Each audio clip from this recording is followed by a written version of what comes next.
그런가 하면 지금까지는 이제 이재명 대표의 입장을 보셨기 때문에 어제 국정감사에서 제기된 검사의 입장, 검찰의 입장도 한번 들어보겠습니다. 일단 민주당에서는 이 수사 자체가 꼼수다라는 지적이 나왔습니다. 그러자 이재명 대표를 수사하고 있는 현 서울중앙지검장 송경호 지검장이 무슨 소리냐, 한 건 한 건 혐의 자체가 구속될 사안이다라고 맞섰습니다. 들어보시죠. 1년 반 가까이 장기간 수사를 해가지고 이렇게 빈털터리 수사 결과가 저는 굉장히 참담한 상황이라고 생각하거든요. 다른 의견도 많이 있습니다. 그 의견에 동의할 수 없고요. 대북 송금 사건 가져왔다가 기각이 되니까 지금 다시 수원으로 내려보냈거든요. 역대급 꼼수 아닙니까? 이게 자신이 없으니까 이것저것 갖다 붙여가지고 한 건 한 건 모두 중대 사안이고 구속 사안이라고 생각합니다. 그러면 그 세 건을 의원님 말씀처럼 건건이 별도로 구속영장을 청구했어야 합니까? 그래서 모아서 한 겁니다. 편의를 위해서 오히려 그럼 한 건 한 건이 제 판단으로는 구속 사안입니다. 판단이 잘못된 게 증명됐잖아요. 증명되지 않았습니다. 한 건 한 건이 구속 사안이다라는 송경호 서울중앙지검장의 강한 반박이었습니다. 그러면 이런 표현도 좀 들어왔습니다. 그러면 민주당 의원님의 주장대로 한 건 한 건 나눠서 영장 청구할까요? 그럴 수는 없지 않느냐라는 반박이었습니다. 그러자 민주당에서는 그 판단이 틀렸다는 게 입증됐지 않냐, 영장이 기각된 것을 반박한 상황입니다. 박용진 의원님, 네. 이게 민주당 내에서 다양한 의견들이 있던데 구속영장은 일단 기각됐지만 오히려 뭐 증거인멸 교사 혐의 같은 경우는 범죄 혐의가 소명된다. 라고 얘기를 해서 이 대표 입장에 좀 난처해진 측면도 있을 것 같고 기소하니까 어제 서울중앙지검장의 답변과 어제 이재명 대표의 답변 둘 다 들어보셨어요? 어떤 인상 받으셨습니까? 제가 어제 그 자리에 있었어요. 제가 법사위라서 김영배 의원의 질의와 송경호 지검장의 이제 답변 과정을 쭉 들었는데 제가 그러고 나서 이제 지적을 좀 하나 했습니다. 어쨌든 검찰이 현미경을 들고 했던 돋보기를 들고 했던 열심히 수사했잖아요. 예. 그 최종 결과는 구속영장의 기각으로 나타난 거예요.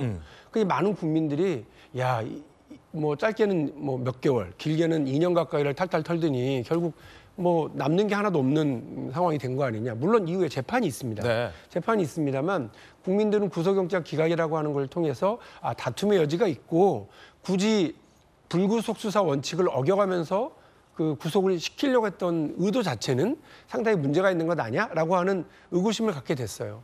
검찰의 이런 그 구속영장 기각이라고 하는 결과 덕분에 이재명 대표를 둘러싼 민주당의 가장 큰 부담이었던 사법 리스크, 방탄 리스크는 끝났어요. 네. 그러니까 정치적 사법 리스크는 끝났어요. 지금 남아 있는 건 재판 수사로 인한 어떤 부담감만 남아 있습니다. 그러니까 민주당은 이번 총선을 가는 과정에서 지금까지 있었던 방탄 리스크 그리고 사법 리스크는 사실상 이제 존재하지 않는 상황이 됐습니다. 그런데 검찰이 당황해하는 걸 어제 저는 느꼈거든요. 그러니까 만일에 뭐 구속이 됐었으면 저렇게 날을 세워서 이렇게 얘기할 일이 아니었거든요. 근데 엄청나게 날을 세워서 얘기하길래 제가 그랬습니다.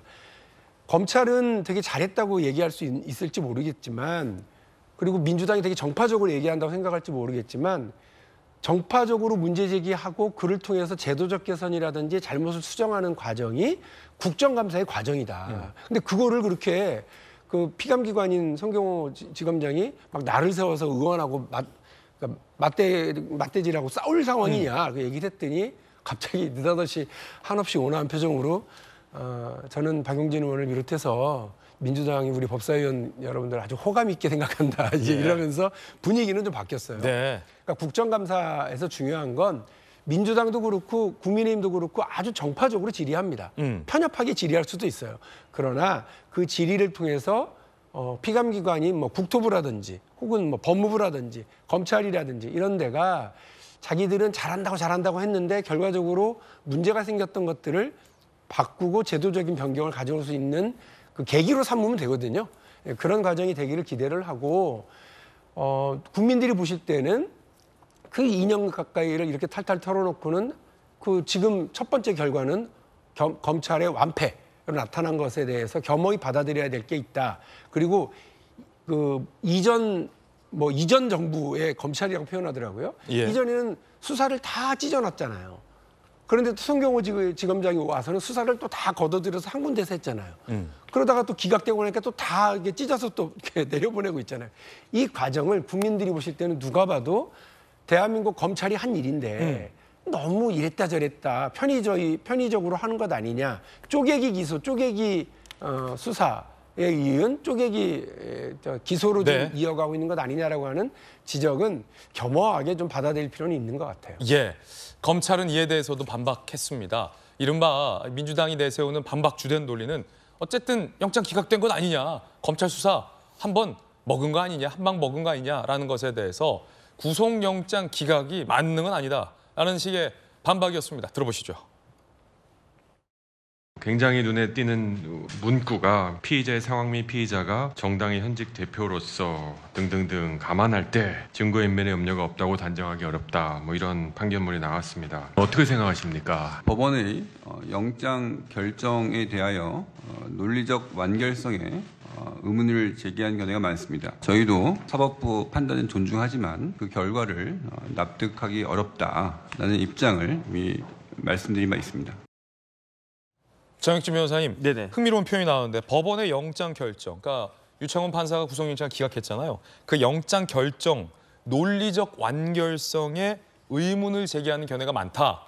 굉장히 좀 점잖게 우회적으로 들렸지만 그게 뭔 논리적인 영장이냐 이 말인 거죠? 그러니까 뭐 그렇게 말을 빙빙빙 돌립니까? 어떻게 해야 돼? 그러면 정혁진 화법으로 한번 해보세요. 영장 기각 내가 납득하지 못하겠다. 예. 나는 수긍하지 못하겠다. 그런데 저는요. 송 검사장이 굉장히 답답해요. 굉장히 무능한 사람이라고 저는 생각을 해요. 송경호 서울중앙지검장이요? 왜요? 네, 왜냐하면 플랜 B가 없잖아요. 네. 계란을 한 바구니에 담는 사람이 어디 있습니까? 그 자기 말대로 쪼개가지고 하나하나 일일이 다 영장을 갖다가 해야지 왜 수원에 있는 사건까지 끌어올려가지고 여기까지 와가지고 그런 다음에 기각당해가지고 박용진 의원님한테 저렇게 혼납니까? 전 되게 이상하다라고 생각을 하고요. 예. 이재명 대표가 어떤 사람입니까? 꼼수의 달인이잖아요. 낙꼼수보다 더한 사람이잖아요. 정혁진 변호사님 어떤 개인적 견해 들려드리고 있습니다. 본인의 목적을 위해서 위증 교사까지 하셨던 분 아니겠습니까? 이거는 판사까지도 인정을 했어요. 150만 원 유죄 선고받았죠. 왜냐하면 위증이 더 나쁩니까? 위증 교사가 나쁩니까? 위증은 자기 죄를 위증하는 게 아니에요. 다른 사람의 죄를 위해서 위증을 해주는 건데 그것을 교사한 사람이 더 나쁜 거라고 그래요. 위증 교사는. 그런데 그 당시에 이재명 대표가 뭐였습니까? 경기도지사였잖아요. 지금은 경기도지사일 때보다 훨씬 더 권력이 공적인 사적인 권력이 훨씬 더 강한 사람이 돼버렸어요. 왜냐하면 공식적으로 국회의원에다가 당대표이지만 사적 권력도 어마어마하지 않습니까? 어마어마한 개딸 부대가 있는 그런 사람인데 이렇게 이재명 대표와 한판 붙으면서 플랜 B도 없고 플랜 C도 없다. 이게 지금 서울중앙지검 검사장으로서의 그 제대로 된 능력을 보여준 것인가? 제가 봤을 때 지금은요. 명검 대첩이에요. 검찰하고 이재명 대표하고 예. 진짜 치열하게 붙는 거고 이재명 명검 대표는 대첩. 지금 모든 수단을 다 쓰고 있지 않습니까? 심지어 밥까지 20일 넘게 이렇게 굶고 있는 그런 상황인데 여기에 대처하는 검찰의 자세는 굉장히 나이브하다. 굉장히 그렇다.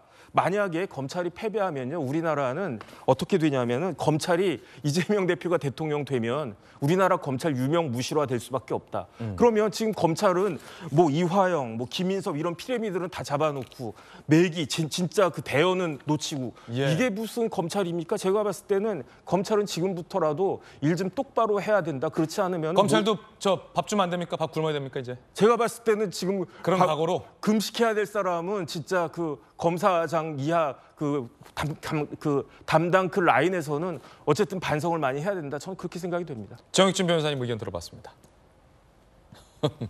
밥 굶어야 될 사람은 검찰들이다. 똑바로 좀 하라라는 이야기였습니다. 그런가 하면 송경호 서울중앙지검장 어제 이재명 대표의 측근들이 증거를 인멸하거나 위증을 하는 등 수사방해 정도가 너무 심각하다라고 지적했습니다. 들어보시죠.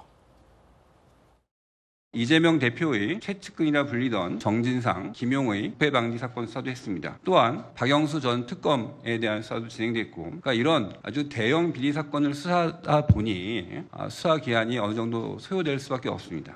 또한 수사 과정에 증거인멸, 재판 과정에서의 위증, 증거 위조 이런 사법 방해 행위 또한 사건 처리에 상당한 장애를 발생했고.